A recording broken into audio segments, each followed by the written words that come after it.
नमस्कार दोस्तों, स्वागत है आपका धीरज नॉलेज शो में। इस युद्ध की शुरुआत में ही इजराइल ने कहा था कि वह गाजा के अंदर अपनी सेना उतारेगा, लेकिन अभी तक भी इजरायली सेना गाजा में ग्राउंड इनोवेशन शुरू नहीं कर पाई है और इसका सबसे बड़ा कारण माना जा रहा है इजराइल की अंदरूनी राजनीति। जिस दिन पहली बार हमास ने गाजा की तरफ से 5000 से ज्यादा रॉकेट इजराइल पर दागे थे और साथ ही हजारों की संख्या में इजरायलियों को बंधक बनाकर वो गाजा ले गए थे, उससे 3 दिन बाद ही इजरायली सेना ने पूरी तैयारी निपटा ली थी और वो गाजा के अंदर ग्राउंड इन्वेजन यानी कि भारी मात्रा में सेना टैंकों के साथ गाजा में घुसने को पूरी तरीके से तैयार थी। लेकिन सभी तैयारी होने के बावजूद आज तक भी इजरायली सेना ग्राउंड इन्वेजन गाजा में शुरू नहीं कर पाई है और इसके पीछे कारण ये बताया जा रहा है कि इजराइल के प्रधानमंत्री बेंजामिन नेतन्याहू को दुनिया के कई वर्ल्ड लीडर ये चेता चुके हैं कि गाजा के अंदर घुसना बहुत ही ज्यादा आसान है, लेकिन आप वहां पर जो भी करने जा रहे हो जल्दी करना, क्योंकि अगर आपको वहां पर देर हो गई तो आप ऐसे ही फंसोगे जैसे कि रूस यूक्रेन में फंस चुका है। और इस बात को लेकर अमेरिकी राष्ट्रपति और अमेरिकी सेना खुले तौर पर कह चुकी है कि गाजा आपको ऊपर से देखने पर जितना ज्यादा आसान दिखता है इतना आसान नहीं है। हाल ही में यह वीडियो गाजा से निकलकर सामने आई है, जिसमें आप देख सकते हैं कि एक व्यक्ति मोटरसाइकिल के सहारे एक सुरंग के अंदर ट्रैवल कर रहा है और ये बहुत लंबी सुरंग है। इस रफ्तार पर भी इस वीडियो की लेंथ करीबन 2 मिनट से ज्यादा है,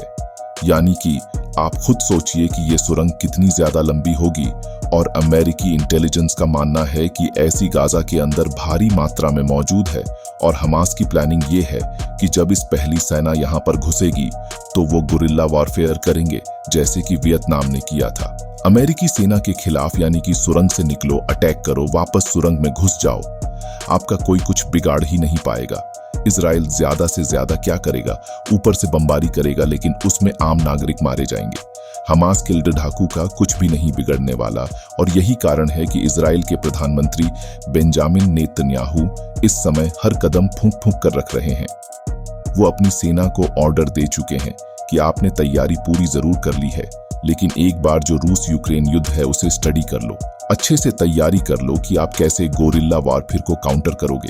क्योंकि बेंजामिन नेतन्याहू नहीं चाहते हैं कि उनके प्रधानमंत्री पद के कार्यकाल के दौरान इजरायली सेना हजारों की संख्या में सैनिकों को खोए और महीनों तक गाजा के अंदर फंसी रहे, क्योंकि अगर ऐसा होता है तो बेंजामिन नेतन्याहू का नाम काले अक्षरों में इजरायली इतिहास में लिखा जाएगा। और सबसे खास बात, इजराइल की इंटरनल पॉलिटिक्स को ऑलरेडी इतनी ज्यादा उलझी हुई है और इतनी ज्यादा एंटी नेतन्याहू है कि अगर नेतन्याहू कुछ महीनों के लिए भी कोई गड़बड़ काम करते हैं या सेना फंसती है तो उन्हें घेर लिया जाएगा और प्रधानमंत्री के पद से उतारकर फेंक दिया जाएगा। और इन्हीं 2 कारणों की वजह से बताया जा रहा है कि गाजा का ग्राउंड इन्वेजन डिले होता चला जा रहा है। इसी युद्ध में एक दूसरा निर्णायक मुद्दा ये आया है कि इजराइल को एक छोटी सी जीत मिली है। जीत ये है कि हमास ने अब से कुछ दिन पहले 2 अमेरिकी नागरिकों को रिहा कर दिया था, लेकिन अब से कुछ ही घंटे पहले इन्होंने 2 और इजरायली नागरिकों को भी रिहा कर दिया है।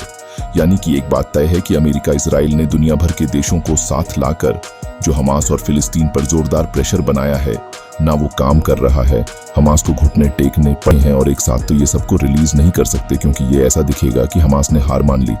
इसीलिए ये लोग धीरे धीरे संख्या में जो नागरिक हैं उन्हें रिलीज कर रहे हैं,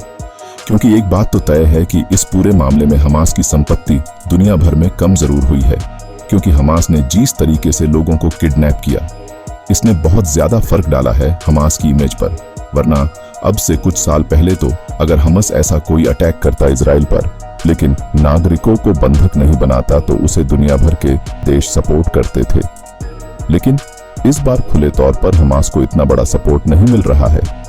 हालांकि इस पर जो इजरायली राष्ट्रवादी हैं उनका ये मानना है कि ये हमास की एक साजिश है दुनिया भर में संपत्ति गेन करने की, हम धीरे धीरे सभी नागरिकों को छोड़ रहे हैं।